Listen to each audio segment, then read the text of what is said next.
계속해서 제가 설교 때마다 반복하고 있는데 로마서 12장 이후의 그 내용을 묶을 수 있는 또 핵심 개념이 바로 로마서 12장 1절에 나온 영적 예배라는 것이죠. 영적 예배. 하나님이 기뻐하시는 거룩한 산 제물로 드리라. 이는 너희가 드릴 영적 예배라는 거죠. 즉 삶 속에서 하나님이 기뻐하실 뜻을 이루어가는 그 예배를 영적 예배라고 한다는 것이죠. 그래서 제가 이 설명을 한 이유는 이것이 굉장히 중요하기 때문이에요. 자, 그렇다면은 첫 번째로 살펴봤던 것은 무엇이었습니까? 지체와의 관계, 교회 안에서 지체와의 관계, 그 관계 속에서 하나님이 기뻐하시는 뜻대로 각자의 다름을 인정하고, 그죠? 그 다름을 인정하면서도 합력하여서 사랑 안에서 선을 이루는 것, 이것이 영적 예배라고 그랬어요. 자, 그런데 이것이 확den됐던 것이 지난주였던 것이죠. 이웃과의 관계, 이웃과의 관계를 어떻게 할 것이냐. 특별히 원수와의 관계, 원수와의 어떤 관계를 맺을 것이냐, 그죠? 하나님의 진노하심에 맡기라. 그렇지만 너가 보는 눈앞에서 그들의 필요가 보인다면 그걸 외면하지 마라. 그래서 뭐예요? 악으로 선을 이기라. 그것이 뭐예요? 영적 예배다라는 것을 배웠어요. 자, 오늘 보면은 무엇을 다룰까요? 좀 더 이 지경이 넓어진 거죠. 자, 그래서 어디로 지경이 넓어진 것인가? 국가로 넓어, 국가. 세상에서 같이 사는 이웃에서 이제 좀 더 나아가서 국가의 영역까지 가는 거죠. 국가와 어떤 관계를 맺어야 되는가? 굉장히 중요하죠. 왜냐하면 국가가 우리 그리스도인들에게 많은 영향을 미치기 때문에 그래요. 그래서 국가의 관계를 우리가 잘 살펴보는 것이 중요하다는 것이죠. 여러분, 그리스도는요, 가장 우리에게 본질적인 정체성은 뭐냐면 하늘 시민권자입니다. 우리 시민권은 하늘에 있어요. 예수 그리스도 십자가 은혜로 말미암아 우리는 이미도 하늘의 자녀가 되었고 하나님의 자녀됨을 획득하였고 우리의 시민권이 하늘에 있는 줄로 믿으시길 바랍니다. 그리고 우리는 하늘의 시민권을 바라보는 것이죠. 이미 획득했어요. 자, 그렇지만 우리가 무시하지 말할 것은 무엇인가? 이 땅에 또한 삶이에요. 이 땅에서 뭐예요? 우리가 시민권이 있다는 거죠. 대한민국 시민권, 필리핀 시민권 있다는 거죠. 그래서 한 나라의 구성원으로서의 그 의무와 역할들, 이런 부분들을 우리가 무시해서는 안 된다는 거죠. 오늘 보면 구체적으로 그리스도인이 세상 권세, 즉 국가 권력, 정부와 어떤 관계를 맺어야 될 것인지, 우리가 어떤 태도를 가져야 될지를 우리에게 분명히 교훈하고 있습니다. 자, 우리 먼저 1절 말씀 같이 읽어볼까요? 시작. 각 사람은 위에 있는 권세들에게 복종하라. 권세는 하나님으로부터 나지 않음이 없나니 모든 권세는 다 하나님께서 정하신 바라. 국가의 구성 3요소가 뭐죠? 국민, 주권, 영토입니다. 이게 있어야만 국가라고 불릴 수 있겠죠. 자, 그런데 이 세 가지 요건을 갖췄다 하더라도 그 국가가 운영되기 위해서는 반드시 통치자가 필요해요. 다스리는 자가 있어야 된다는 거죠. 그래서 다스리는 통치자가 있어요. 자, 그런데 이 통치자가 어떻게 선출되는가? 여러 가지 나라마다 다를 수 있겠죠. 어떤 선천적 신분을 통해서 되는 경우도 있겠고, 보편적으로는 민주국가에서 선거를 통해서 이 통치자가 선출됩니다. 국민의 투표를 통해서 내년 4월 총선도 마찬가지겠죠. 국민의 투표를 통해서 선출되기 때문에 이렇게 생각할 수 있어요. 국민들이 뽑는다. 국민들이 세운다. 틀린 말은 아니죠. 그러나 믿는 우리는 어떻게 이것을 바라봐야 될까요? 우리의 투표를 통해서 대통령이, 국회의원이 선출되지만은 결국 그 대통령, 국회의원도 누가 세우신다는 거죠? 하나님이 세우신다는 거죠. 이게 믿음의 사람이 보는 관점이에요. 왜요? 모든 권세를 주장하시고 세우시는 분이 하나님이시니까. 그렇죠? 즉, 국가를 통치하는 통치자의 권세를 비롯하여 모든 권세는 하나님께로부터 나온다는 것이죠. 그래서 1절에서 분명히 말씀하고 있어요. 권세는 하나님부터 나지 않음이 없나니 모든 권세는 다 하나님께서 정하신 바. 권세의 근원이 하나님이시다는 거예요. 하나님께서 정하시고 세워주신다는 거죠. 우리가 이것을 믿는 것이죠.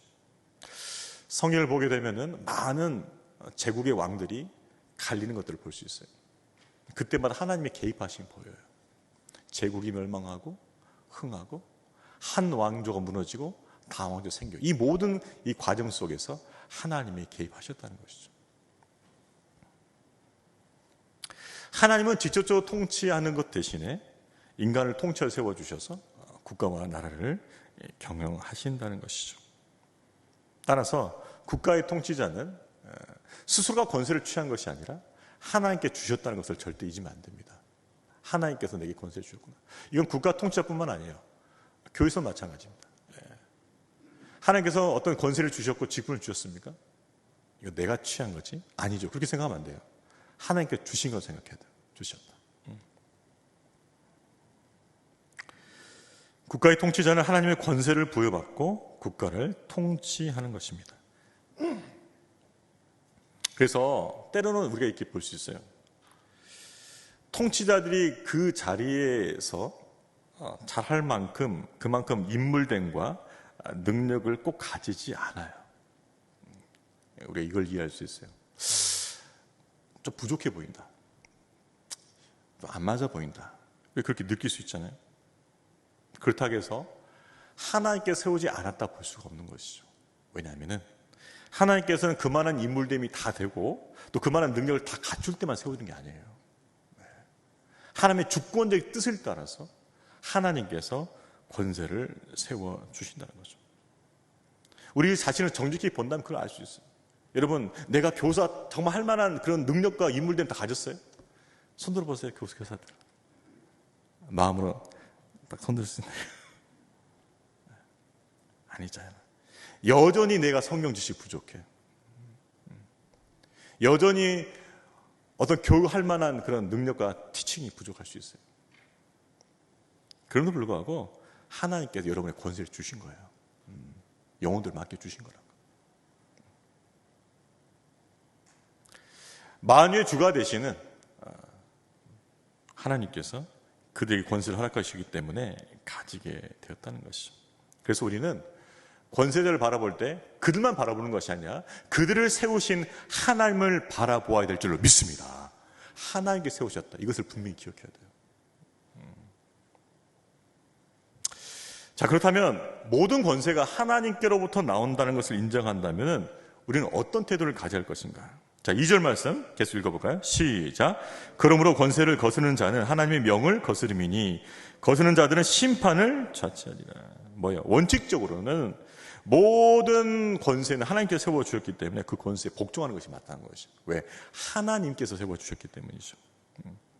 하나님께서 정하시고 세워주신 것이에요. 그래서 원칙적인 태도는 뭐예요? 복종이에요. 복종. 순복하는 것이죠. 그렇게 하지 않으면은 하나님의 주권을 인정하지 않는 것이죠. 그래서 거스르는 거예요. 심판이 임할 수도 있다는 것이죠. 물론 통치자가 잘못 통치할 수 있어요. 권력을 남용할 수 있어요. 자기 탐욕을 채워 급급할 수 있어요. 그럴 땐 분명히 이제 비판을 받아야 돼요. 책망을 받아야 돼요. 그러나 그 권세 자체를 부인하면 안 돼요. 이게 좀 잘 구분돼야 돼요. 어떤 분들은 그 권세 자체를 부인하는 분이 계셔요. 그러시면 안 됩니다. 그런 어떤 잘못들을 지적할 수는 있어요. 비판할 수 있죠. 그러나 하나님이 세우신 그 권세 자체를 부인하면 안 돼요. 당연히 통치자가 정당하게 권세를 행사한다면 거기에 마땅히 순복해야 하는 것이죠. 우리 안에 있는 죄성 가운데 뭐가 있냐 그러면 이 권세에 반항하고자 하는 마음이 있어요. 그게 죄성 중에 하나예요. 하나님께서 권세에 세워주셨는데 그 권세에 순복하기 싫어하는 거죠. 이러한 어떤 그 마음, 심리의 근본은 무엇인가? 결국은 하나님의 주권을 인정하고 싶지 않은 그 마음이에요. 깊이 들어가면. 그러니까 하나님께 세우신 그 권세를 인정하지 않고 복종하지 않는다는 것은 결국 하나님의 주권을 인정하지 않고 하나님의 권세에 복종하지 않으려는 그 죄성이란 말이에요. 이게. 모세가 광야에서 백성들을 인도합니다.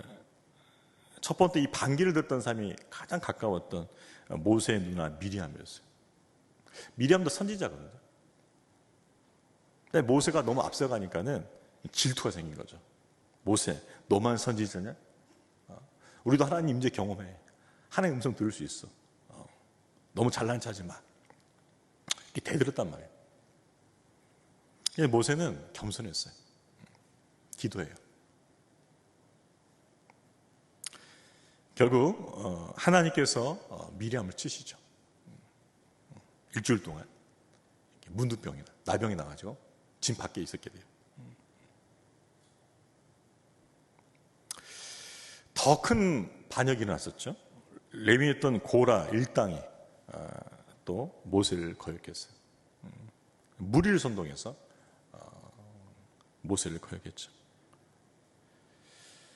그들도 레위인이었습니다.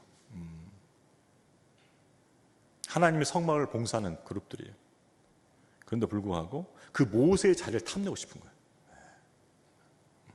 그래서 모세를 모함하고 거역한 것이죠. 근데 결국 고라 일당들은 땅이 갈라져서 거기에 묻히게 됩니다.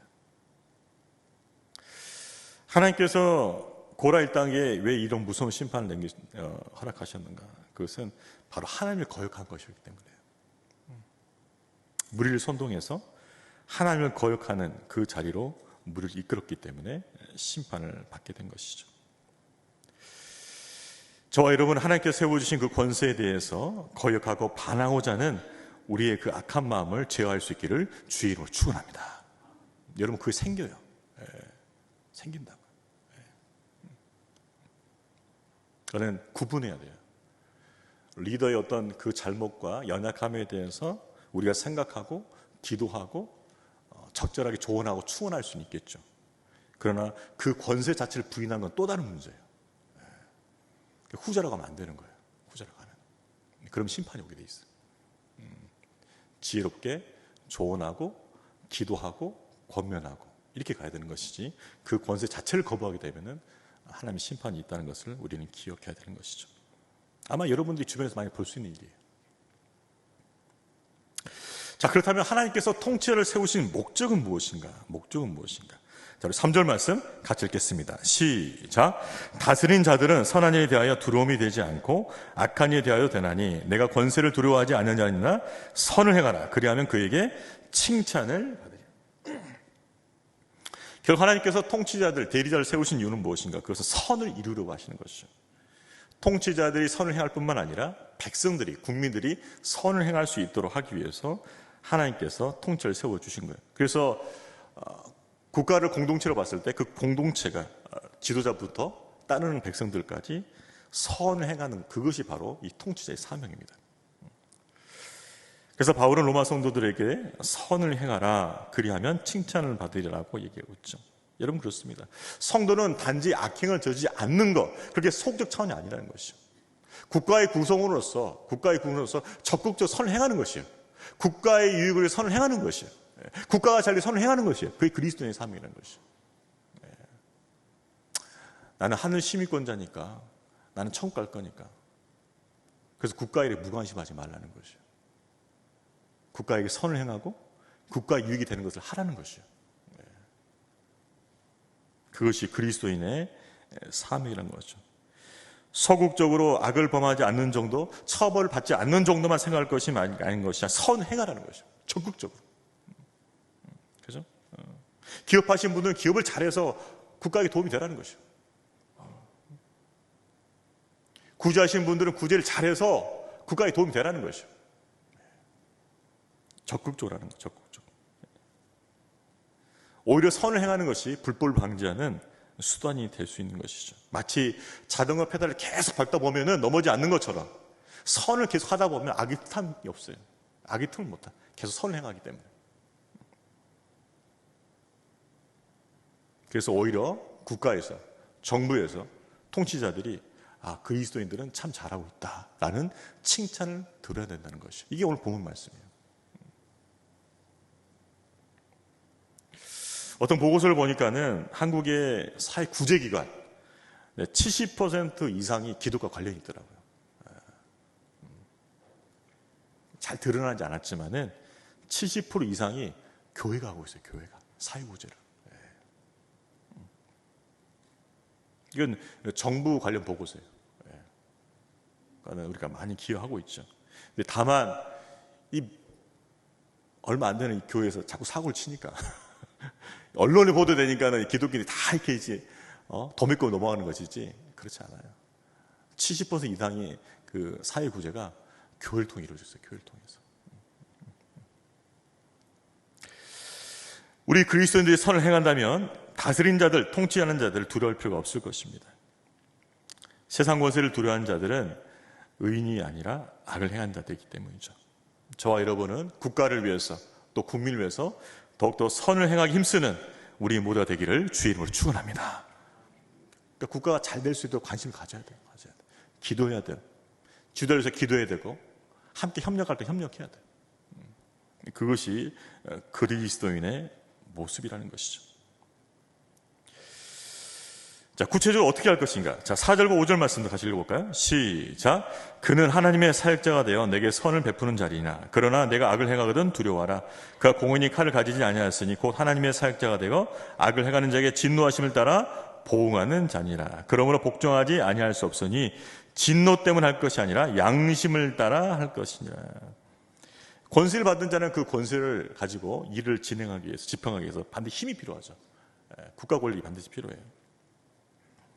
그러나 그 국가 권력은 선을 행한 자에게 쓰는 건 아니에요. 악을 행하는 자에게 쓰기 위함이죠. 우리가 권성징악이라는 말을 써요. 권성징악. 그죠? 선은 권하고 악은 징벌한다. 바로 거기에 권력을 써야 되는 것이죠. 자, 그런데 재미있는 표현이 나와요.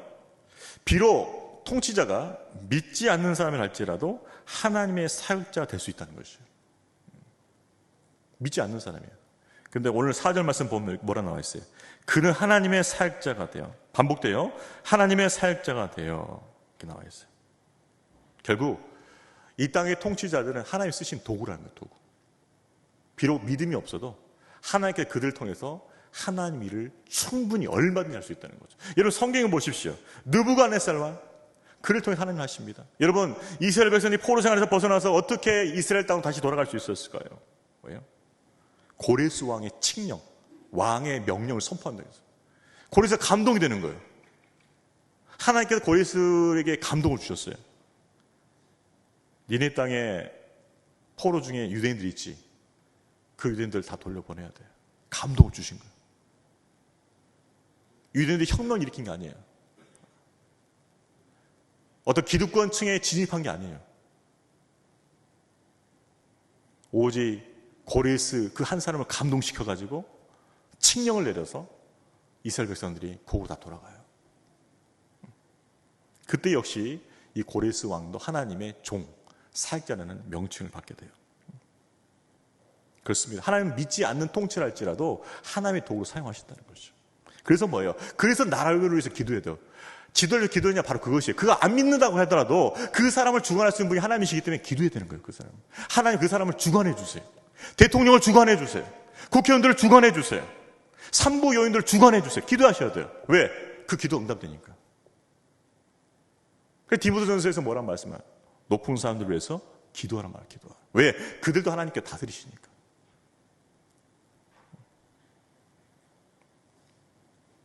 믿지 않는 통치자를 할지라도 그들 역시 하나님의 사역자, 하나님의 종이 될 수 있는 것이죠. 그렇기 때문에 우리는 하나님의 뜻을 따라서 세우신 권세에 복종할 수 있을 것이죠. 자, 그런데 오늘 5절 말씀 보게 되면 이렇게 나와 있어요. 그는 복종하지 아니할 수 없으니 진노 때문에 할 것이 아니라 양심을. 그러니까 우리가 두려워서 하지 말라는 거예요. 양심을 가지고 이 국가가 잘 돼야 되니까 그 양심을 가지고 하나님 뜻이니까 그 양심을 가지고 선을 해나가는 것이죠. 자, 그러면은 또 다른 측면을 생각하게 돼요. 국가가 긍정적인 면에서 기능을 하고 있을 때는 도와야 된다. 나라가 어려운데 통치자들이 이 어려움을 같이 우리 짐을 지고 헤어나가 봅시다. 도와야 돼요. 근데 반대 경우 생길 수 있어요. 국가가 하나님이 원하지 않는 방향으로 자꾸 가려고 그래. 악하게 가려고 그래. 여러분 히틀러 정권 생각하시면 돼요. 히틀러. 악한 공산주의 정권 생각하면 돼요. 하나님 무시하고 경외하지 않고 백성들 탄압하고 그 방향으로 자꾸 국가가 가려고 그래. 통치자들 그 방향으로 가려고 그래. 그럼 뭐예요? 그러면은 신앙 양심에 따라서 또한 뭐예요? 저항도 할 수 있어야 되는 거죠. 그러니까 신앙 양심을 가지고서 우리가 순복할 수 있는 것도 있겠지만은 신앙 양심을 가지고 저항할 수도 있다는 것을 기억하셔야 돼요. 그것이 신앙 양심을 가지고 국가를 대한 태도예요. 그러니까 국가가 잘 되고 있을 때는 적극적으로 협력해야 돼요. 그러나 국가가 잘못 가고 있으면 어때요? 기도하고 평화적인 방법으로 저항을 해야 돼요. 바른 국가가 갈 수 있다. 바른 국가가 될 수 있도록 저항을 해야 된다는 거죠. 그게 우리 신앙 양심이에요. 참으로 감사한 것은 우리나라가 아직도 차별금지법이 통과가 안 됐어요. 동성애자들을 인정하고, 그래서 동성애자들에 대해서 비판하는 그 모든 것들을 하게 되면 오히려 처벌받게 되는 법이에요. 이게 굉장히 무서운 법이거든요, 이거예요. 제가 만약 밖으로 나가서, 아니 이 자리도 괜찮아요. 여기서든지 아무것도 밖에 나가서 동성애는 죄입니다 라고 얘기하면 전 잡혀가는 거예요. 이 법이 통과되면 잡혀갔습니다. 이미 유럽은 잡혀가요. 미국도 잡혀갑니다. 지금 동성애는 죄입니다라고 제가 선포를 하잖아요. 그러면 경찰도 와서 잡아간다니까요. 이 법이 통과되면. 다행인 건 뭐냐면 대부분의 기독교인들 이 부분에 찬성하고 있어요. 그러니까 같이 마음을 모았어요. 그래서 차별금 절대 통과 못하게 만들어요.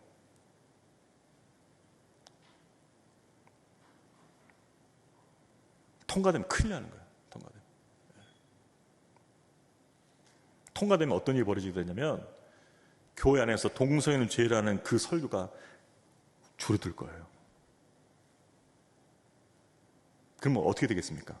다음 세대들이 동성애 해도 괜찮은가 보다 하지 말하는 거예요. 생각하는 거예요. 큰일 나는 거예요.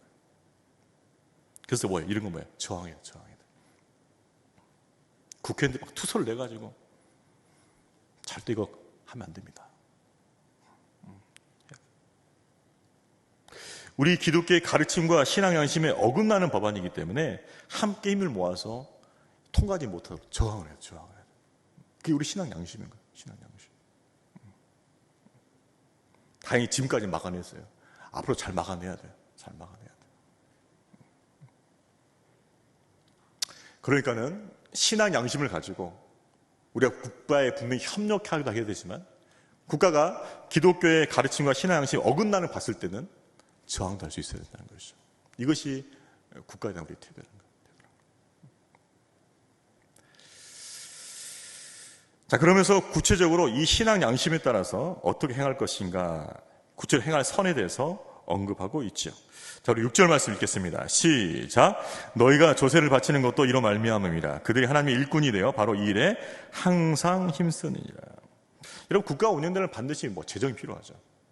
그 재정에 대해서 조세를 바쳐야 된다. 선한 양심 말미암아 우리가 조세를 바쳐야 되는 것이죠. 그러면 이걸 우리가 생각할 때 이거 당연한 거 아닌가라고 생각했는데, 그러면 사도 바울이 왜 이 말을 썼냐는 거예요. 그러면 로마 교회 안에 세금을 안 바치고 싶어하는 사람들이 있었다는 걸 전제하는 거거든요. 그러니까 세금 바치기를 꺼려하는 사람이 있었다는 것이에요. 그래서 이것을 쓴 거죠. 그러면 그들은 왜 세금 바치기를 꺼려했을까? 로마 정부는 그 당시에는 이교도였거든요. 기독교를 공인하지 않았어요. 그리고 많이 타락한 경우도 있었어요. 그러니까 이런 정부에 세금 내는 게 맞나라고 고민했을 거라는 것이죠.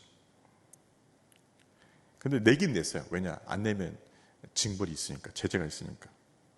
근데 사도 바울은 이런 것이죠. 너희가 두려워서, 제재가 두려워서 세금을 내는 것이 아니라 그것이 정말 필요하고 하나님 것이 합당한 것이기 때문에 내라는 것이에요.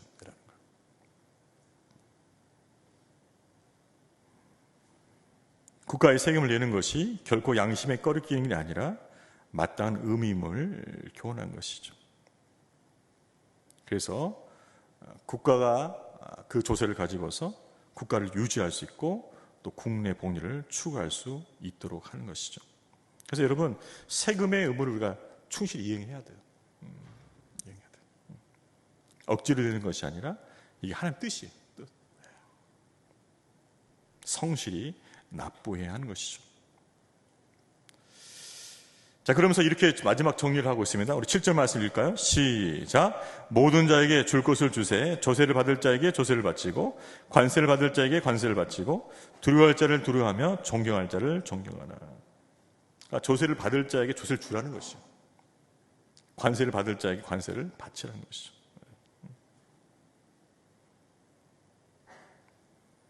또한 조세와 관세를 바치는 것뿐만 아니라 두려워할 자를 두려워하고 존경할 자를 존경하라는 것입니다. 여러분, 우리가 하나님의 권세를 인정한다면 하나님이 세우신 지도자나 권세에 대해서 우리가 지나친 태도를 취하지 않는 것이 매우 중요해요. 종교학자 루터가 이렇게 번역을 해봤어요. 두려워해야 할 마땅한 자들을 두려워하고 존경해야 마땅할 자들을 존경하라고 번역을 해줬죠. 근데 여기서 두려워해야 할 마땅한 자들이라는 것이 그 직책, 하나님께 맡겨주신 그 권세의 그 직책에 있기 때문에 그들을 두려워해야 한다고 말하고 있는 것이죠. 그 직분에 어울리는 인격이나 능력 등 자질을 갖추지 못했다 할지라도 그가 안고 있는 그 자리의 중요성과 그 직책을 인해서 두려워하고 존경하는 것이죠. 그래서 성경에서 뭐요? 관리들에 대해서 함부로 존재하지 말라고 이렇게 나와 있다는 것이죠. 이런 것입니다. 내가 그 내 위에 있는 권세가 존경스럽지 않아요. 그런데 뭐 성경 뭐요? 존경하라는 것이에요. 이게 무슨 뜻일까요? 인간적으로는 존경이 안 된다는 거죠. 인간적으로 존경이 안 돼. 존경하냐? 당장 내쫓고 싶다. 빨리 가르치면 좋겠다. 그런 마음 품잖아요. 그죠? 그 존경이 아니라는 거예요. 하나님께서 내 이외에 그 권세를 세워 주셨다는 바로 거기에서 느끼는 존경인 것이죠. 하나님께 세워 주셨구나. 그걸 인정하는 존경이고 두려움이라는 것이죠. 제가 싱가포르에서 살고 있었는데 그때 현대가 와서 이게 싱가포르에서 건설을 하고 있었어요. 우리 집사님 한 분이 이제 건설 현장 관리자인 것 같은데 저랑 성경 공부를 했었거든요. 성경하다가 한 재밌는 간증을 주시더라고요. 이제 그 가장 현장 최고 관리자 사장이라고 표현하던데 사장하고 같이 이제 면담을 해야 되잖아요. 가끔 불러오잖아요. 회의실에. 그러면 이분이 기도를 하고 들어간대요. 안 믿는 분이요. 이 사장이 안 믿는 분인데 기도를 딱 하고 들어가서 자기는 그렇게 생각한답니다. 기도 딱 하고 들어가서 이제 사장을 앞에 두고 딱 앉으면은 항상 그렇게 한대요. 우리 사장 뒤에 하나님 계신다. 그러니까 사장이 있으면 그 사장 뒤에 하나님 계시다 생각하고 회의를 들어간다는 거예요. 회의를 들어간다. 그래서 사장이 명하면 하나님 명령하신다. 정말 순진하죠. 저는 근데 그분을 되게 좋게 봤어요. 정말 그분은 그랬대요. 모든 회의에 들어갈 때마다 사장님 뒤에 하나님 계신다. 사장이 요구하시면 적고 그대로 하는 거죠. 근데 그분이 정말 인정받았어요. 그 회사에서.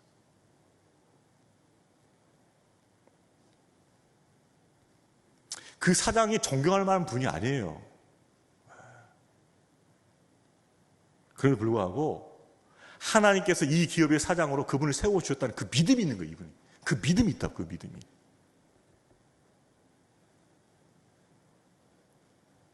그래서 그분을 따르는 거예요. 존경과 두려움으로 따르는 거죠.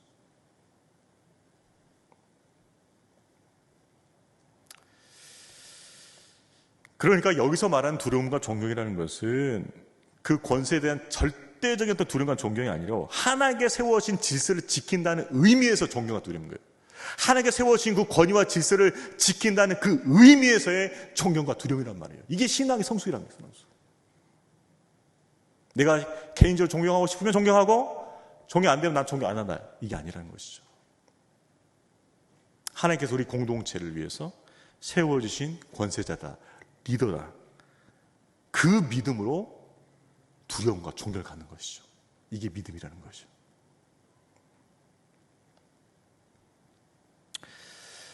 아까 광고했던 대로 다음 주에 대성원에서 선거관리 영사님이 오실 거예요. 자, 오늘 말씀 잘 들었으면 어떻게 될까요? 쫓아내야 돼요? 잘 협조해야 돼요? 잘 협조해야 되죠. 아, 귀찮게. 그렇게 표정 안 지길 바랍니다. 다음 주 볼 거예요. 자, 한번 따라 보겠습니다. 잘 오셨습니다. 잘 오셨습니다. 잘 도와드리겠습니다. 이게 우리의 태도 될 줄을 믿습니다. 맞아요. 그러니까 우리 그리스도인 그렇게 돼야 되는 거예요. 아, 영사님 와서 귀찮게 하시네. 이렇게 하지 말고 오시면 잘 오셨습니다. 잘 오셨어. 고생 많으십니다. 수고 많으셔요. 잘 도와드릴 거예요. 적극적으로 뭐요? 등재하시고 기록하십시오. 그게 합당한 두려움과 존경이라는 것이죠.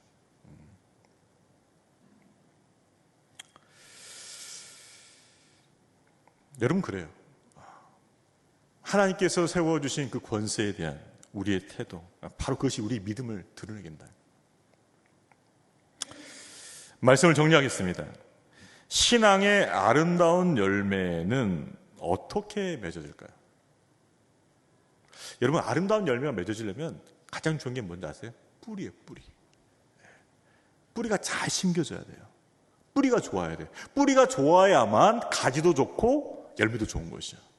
그러면 아름다운 열매를 맺기 위해서는 뿌리가 중요하다고 하는데, 그러면 아름다운 신앙의 열매를 맺기 위한 신앙의 뿌리는 무엇인가요? 무엇인가? 아름다운 신앙의 열매, 성숙한 열매를 맺기 위한 우리 신앙의 뿌리는 뭘까요? 그것이 바로 하나님 주권신앙이에요. 주권신앙. 하나님은 모든 만물을 주관하시는 주권자가 되신다는 그 철저한 주권신앙. 주권신앙. 그 주권신앙에 뿌리를 둘 때만 신앙 열매가 아름다워요. 그래서 우리는 모든 관계 속에서 하나님의 그 주권신앙을 인정하는 것이에요. 우리가 하나님의 주권을 경외한다면 하나님의 세우신 권세를 존경하고 두려울 줄 안다는 것이죠. 그리고 순복할 수 있다는 것이죠. 저와 여러분은 하나님의 주권신앙을 가지고 우리 위에 세우신 그 권세를 인정하며 합당한 존경과 두려움을 나타낼 수 있기를 주의 이름으로 축원합니다. 이것이 신앙의 자세라는 것이죠. 내 마음에 안 드니까 난 인정 안 할 거야. 아니라는 것이에요. 여러분 마음에 인정되지 않더라도, 여러분 마음에 안 들더라도 그분이 하나님께 세우셨다 인정되면 여러분은 존경하고 두려워해야 된다는 것이에요. 이게 신앙이에요. 이게 신앙.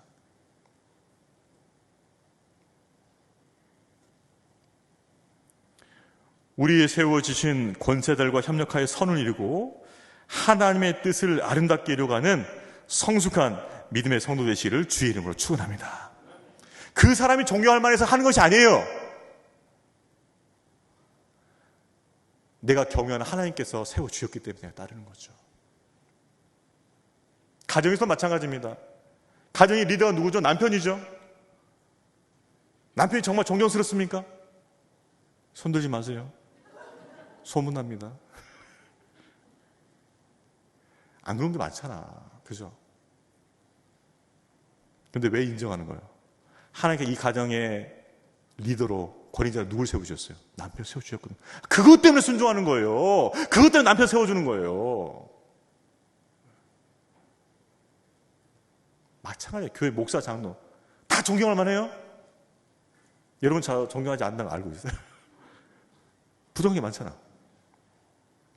근데 여러분 인정하는 건 뭐예요? 하나님이 세워주셨다 그거잖아요. 똑같은 거예요. 똑같은 원리예요. 모든 권세자는 하나님께 세워주셨다. 그 주권신앙을 가지고서 우리가 관계를 맺는 거죠. 그러면은 합당한 관계를 맺을 수가 있다는 것이죠. 그리고 그 합당한 관계를 통해서 우리 하나님 앞에 영적 예배를 드릴 수 있다는 것이죠. 우리 위에 세워주신 권세자들을 존경하고 두려워하며 그리고 합력하여 선을 이루고 하나님의 뜻을 아름답게 이루어가는 믿음의 성도 되시기를 주의 이름으로 축원합니다. 우리 다 같이 자리에 앉으셔서 이 찬양 부르도록 하겠습니다. 주의 아름다움은 말로다. 찬양이 없네요. 혹시 악보 있나요?